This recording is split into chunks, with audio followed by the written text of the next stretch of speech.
So for the monks, after sweeping, when we come and have something to drink, we do not talk, we do not engage in talking. Huh? Ajahn Martin, Ajahn Alex.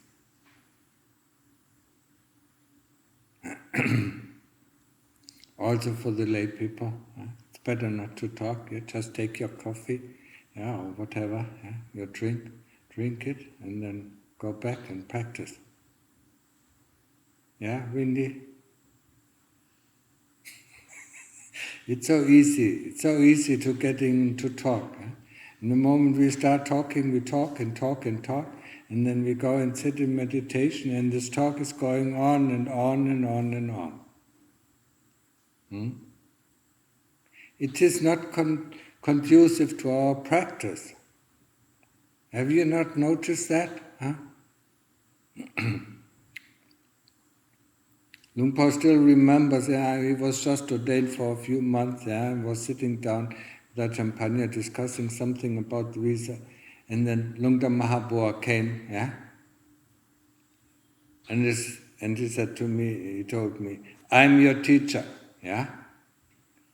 When you come down to the Namron or to the place, where the drinks are there, you would go sit down and drink your coffee, and then you go back, There's no talking. I never forget. I was happy at the same time. I didn't need to sit down and talk with Ajahn Panya all the time. He liked to talk.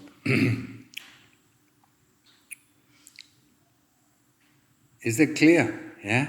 You go now after sweeping, but you constantly, you so easily you get up in a conversation, then turn the back to each other, You don't have to look at each other while you drink your coffee or while you eat the panna.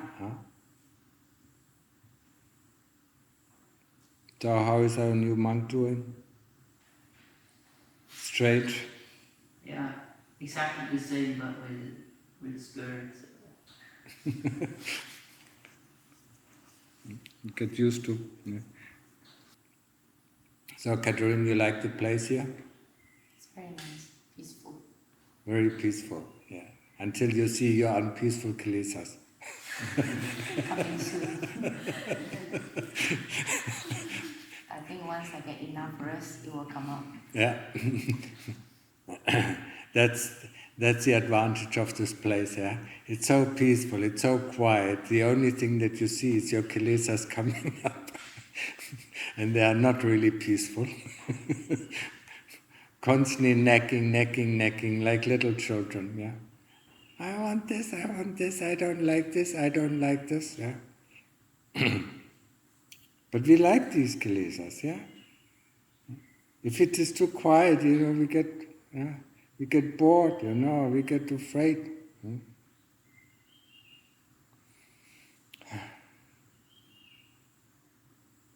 So just a short reminder about Sati. Sati is this awareness that knows what is going on. When you think about your chitta being a house, then at each corner of the house you have CCTV, At the doors you have CCTV, at the windows you have CCTV, and the owner of the house, the chitta, looks at the CCTVs and knows what is want to come in. And then either it gives its allowance or not. So if a thought comes in, the owner knows it because it sees it through the CCTV. This is Sati. It sees. The Satis are the CCTV, and the owner decides what to do with the incoming senses.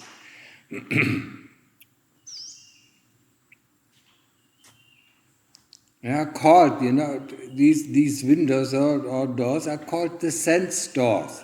Whatever comes in through the senses, be it smell, be it taste, be it feeling, be it thinking, be it hearing, be it seeing, the chitta knows.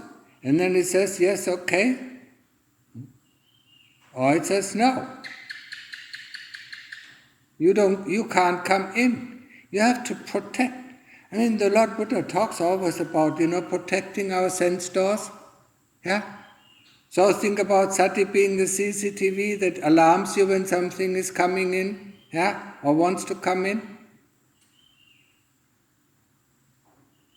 I think it's a good example, yeah, or a good simile. Be observant, yeah, know what is coming in, and then there's always a reaction. But we don't even get the reaction, we start getting into thoughts, or we start getting into talking without even knowing it.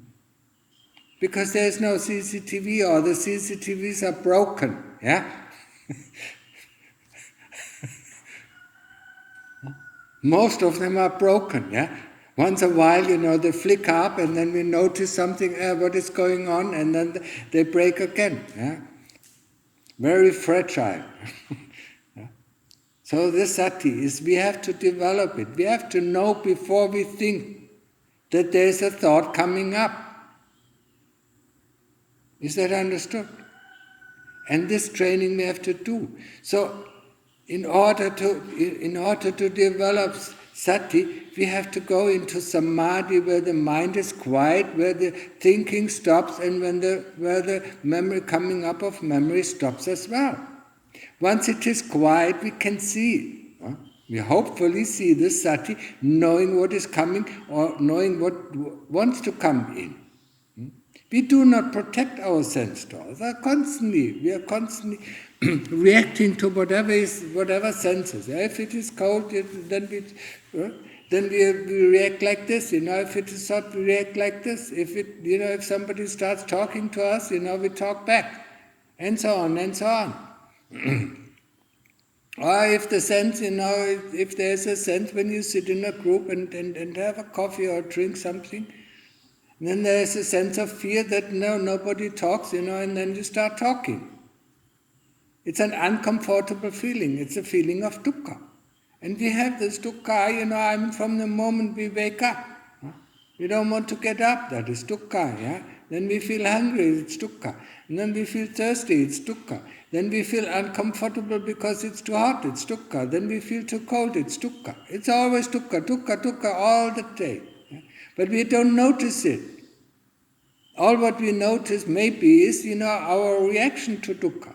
We don't see it coming in. Cold is cold, hot is hot, yeah? Hunger is hunger, thirst is thirst. There's nothing to it. But our program, our conditioning, tells us, when it's too cold, then I do this. When it's too hot, I do this. When it is not comfortable, I'll do this. And this conditioning runs faster than we can catch it. Yeah? That's why we need to guard our sense doors, just like the Lord Buddha said. Guarding the sense doors, the 6 senses that we have. Yeah? This is of utmost importance. And we learn the sati when we train samadhi. So, why do you still think about this, think about that, plan this and plan that? Huh? Why do you need to plan a future that might not even come, or most of the time has not even come? When we think back, what we wanted to do, what we wanted to accomplish, and what kind of benefits we wanted to reap from it. Has it come? Ask yourself. 99% of the time it has never appeared. It was always frustration. Oh, it didn't work out. That didn't work out. That didn't work out. That didn't come, like I anticipated it. And we fall for it, and we fall for it. Yes, we need to do this. Yes, we need to do that. Yes, this is not comfortable. Yeah. We are slaves. Remember this, we are slaves of our avijja, of our master. And this master just needs to tell us something, and then we say, yes, my Lord, yes, my Lord. You have been my Lord for, how many billions of lives? Can you count them? And if you spend your life just like this, in unawareness, without sati, without changing anything, then you will spend another billion of lives. You like it so much? The life of a human being? Maybe you don't see dukkha yet. Maybe you don't notice it, even sometimes when we get older, moving the body, it's dukkha. It's not comfortable anymore. This body gets old, this body gets weak, this body breaks down. But we can't think of anything else than having a new body. And this new body, when it is a human body, we have to train for 15 years. We never think about that. When we think about the human life, we think about between the age of 18, between 45. That's where we had the most of the fun, and that's where we had the most strength. We don't think when we grow old and 70 and walk on 3 legs instead of 2 legs, because the 2 legs are too shaky, and we can't keep our balance anymore. We don't think about all the sicknesses that come with our human life. And we don't think about the first 15 years of training. Training to walk, training to talk, training to think, school must have been so much fun. We want to go back. No? See the dukkha in your life. It is a motivation. And if I mentioned it before, dukkha is one of the doors to nibbana. Anicca, impermanence, is another door to nibbana. And anatta, not self, is another door to nibbana. So understanding. Do some reflection about your life. Was it so much fun? Why did we start meditating? Because we wanted to have some peace. We wanted to have some quietude.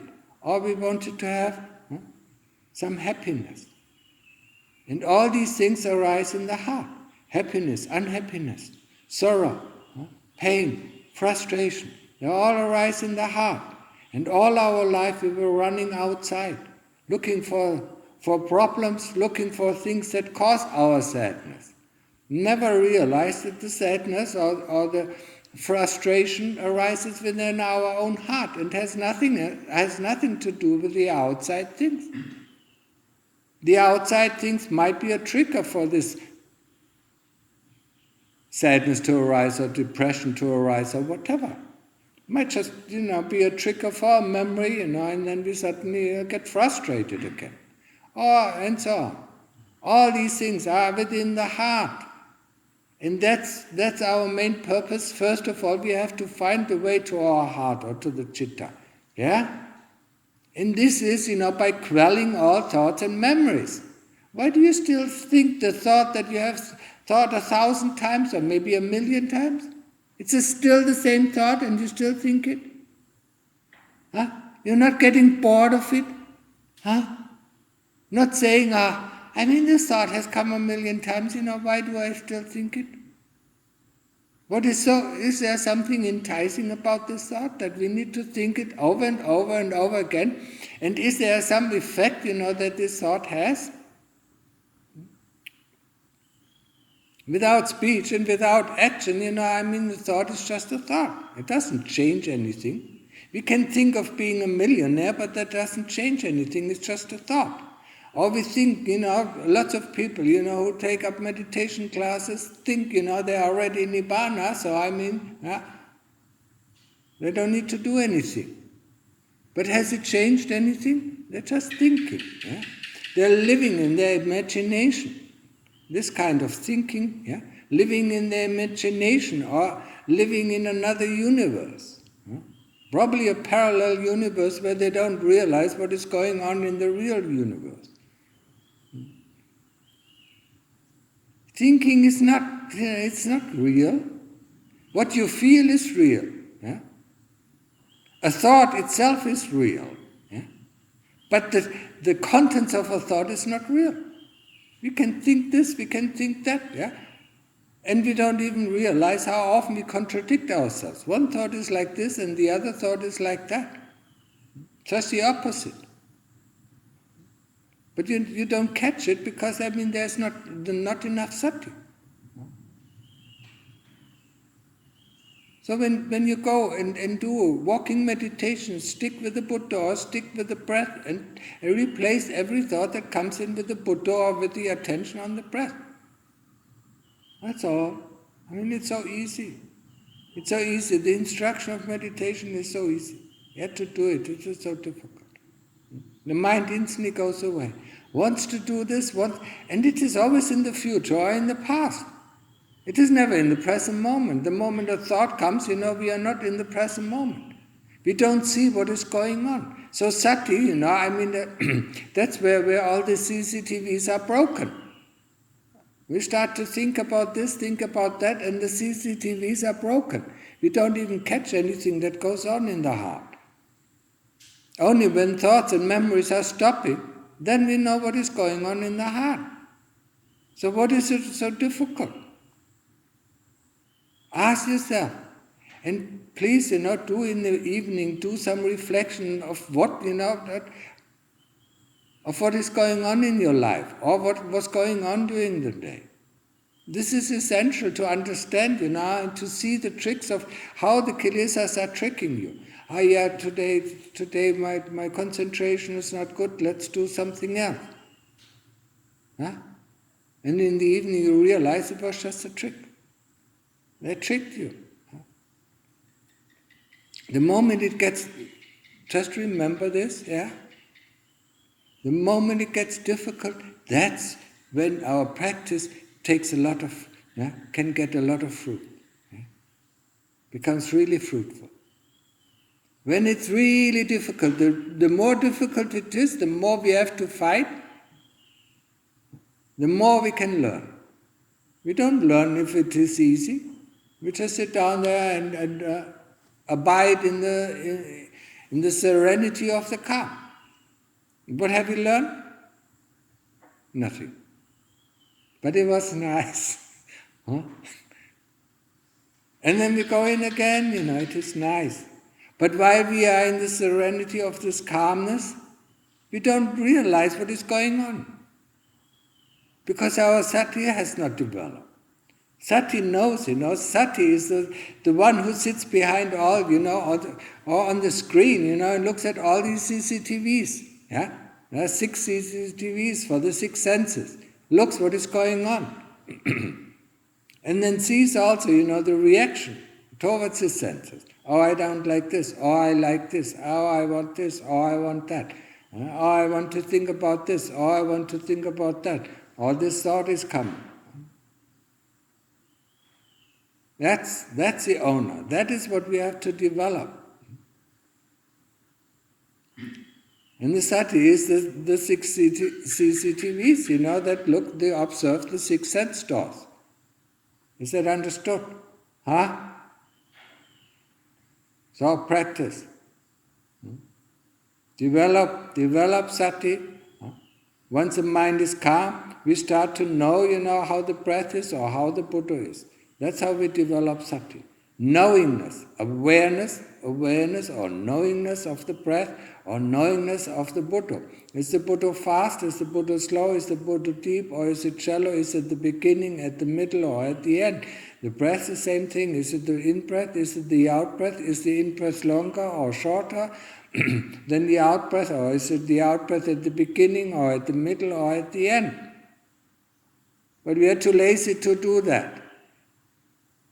And as I said before, it seems, there seems to be a big misunderstanding in the meditation community that laziness is one of the enlightenment factors. Actually, quite the opposite. It's not an enlightenment factor, it's one of the big hindrances. Just like sloth and torpor. It's one of the big hindrances. Laziness, no, I don't want to know, I just want to stay with the calm. I don't know what is going on. I don't know how the breath is. Is it subtle? I don't want to know. I just want to stay with this nice feeling of calm. Until this nice feeling of calm disappears, and then we get frustrated. Where is this calm gone? And then we start thinking, where is this calm gone? Or where is this happiness gone? Or where is this joy gone? Then we start thinking, instead of realizing that we have been off the path of developing Sati, just knowing. Change. And the more we stay with the breath, the more intense becomes the feeling. But we have the feeling, just like in our daily activities, when we are in the world, we have to grab hold of it. We have to grab hold of the feeling, say, it is my feeling, hold it. Yeah? Not understanding how this feeling evolved. The feeling evolved through taking our hold, yeah? Through repeating the Buddha or through being constant with the breath, knowing that the breath is going in, knowing that the breath goes out, not following the breath. That's how happiness or pity or whatever arises, or calmness or serenity or peacefulness. And the more we stay with the Buddha, even if it arises, yeah, the more intense the feeling becomes. But our usual conditioning is the moment a feeling comes, we latch onto this feeling, no matter if it is pleasant or unpleasant. For instance, if the feeling of pain comes, we latch onto it. Oh, there's pain. Huh? Instead of staying with the Buddha, okay, there's pain, Buddha. Yeah? Until we can't repeat the Buddha because the pain is so distracting, then we start to investigate what is pain. Where's it coming from? When we watch a movie or when we're listening to music, there is no pain coming up. Huh? We can sit there for hours without any pain coming up. So, we sit 20 minutes in meditation and then suddenly there's pain. Where is this pain coming from? What is pain? Where is it located? Investigate. Just like I told you before. Okay? Enough. โยเข้าใจไหมนิดหน่อย ดีนะมีคำถามไหม Do you have any questions? Yeah? The last few days I listened to 2 talks from 2013, and in those talks you talked about sharpening the Sati past 50%, and you talked about noting. And Yes. I've used it for a couple of days, and it works really well. Yeah, but Really well. yes, but you have to let it go sooner or later then. Yes, but In the beginning it helps.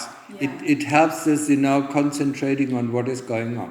Yeah, it just seemed like to try and cut greed and hatred, like it got everything escalated. And I It's get a good. hold of it. So, but the noting is very helpful. Yeah, but with every kind of helping hand, it can be also a danger. It can become automatic, and then we lose our sati again.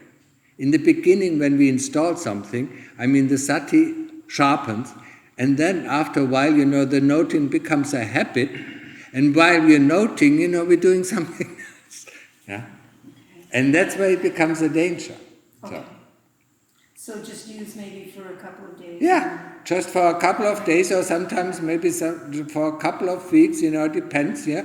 When you see, the sati is strengthened, then try it without noting, if you can stay it. If you see it, it is still too difficult, then employ it again, but don't use it all the time, because then it becomes a habit. No, I'm already noticing the difference. Yeah. Okay, see? To every stick that we use, to help us, to maintain sati, there's a danger, yeah? Okay. We can rely too much on it and not noticing what is going on. Yeah? Thank you. Okay, any other questions? I don't understand, Ajahn. What do you mean? Once you start noting, it becomes habitual and it's dangerous. When, for instance, you observe the breath and note, okay, in breath, and then note out breath, or note in breath is longer, note out breath, because noting is actually a thought. And this can become habitual. While the mind is doing something else, it still does the noting, yeah, and we are running off. But you don't have to do it, it is just a helping hand. It's just like using put with breathing in and do with breathing out. Yeah, I mean, these two things are possible.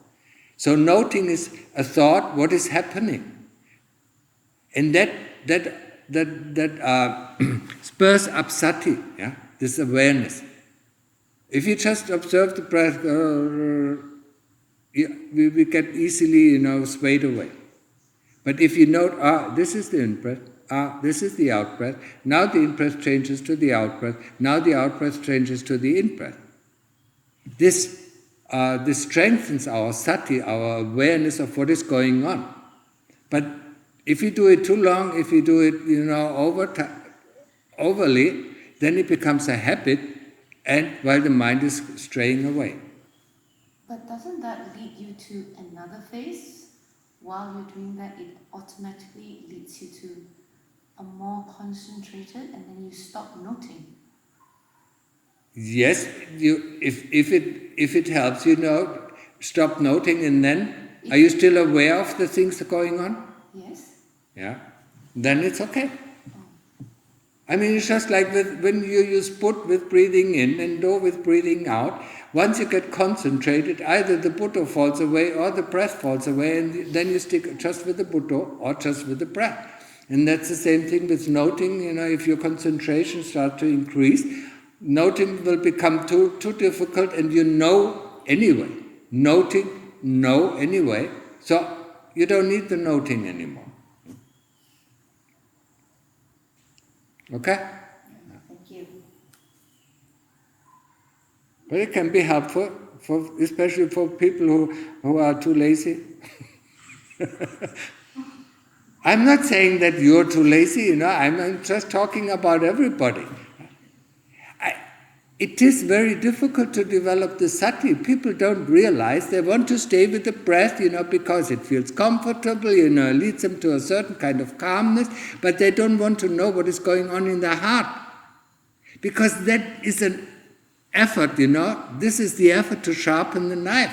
And sharpening the knife doesn't go without any kind of effort. Yeah? It doesn't develop. People think, doing samadhi automatically develops sati, but it does not develop if we don't use this technique of being aware of what is actually going on. And that happens quite often, especially in the West, because people don't really know the difference. They think samadhi and sati is the same thing. Sati is this, I don't say that you, you personally, but a lot of people think, just train samadhi, sati will develop on its own. It can, if you have done it in your previous lives, then it automatically you fall back into your old habits. But if you have not done it, then knowing what is going on within your heart, knowing that the breath is very, very long or very short or subtle or rough or things like that, it is an additional effort that you put in your practice, No? Yeah. And we don't like, because we take drugs because we want to feel good, Or we do meditation, I mean, what is the advertisement in the West? Meditation, relax, do meditation, Because we want to feel nice. Everybody wants to feel nice. But that omits, the training of sati. That's why I stress it. And for most of the people who are in Thailand, it is clear.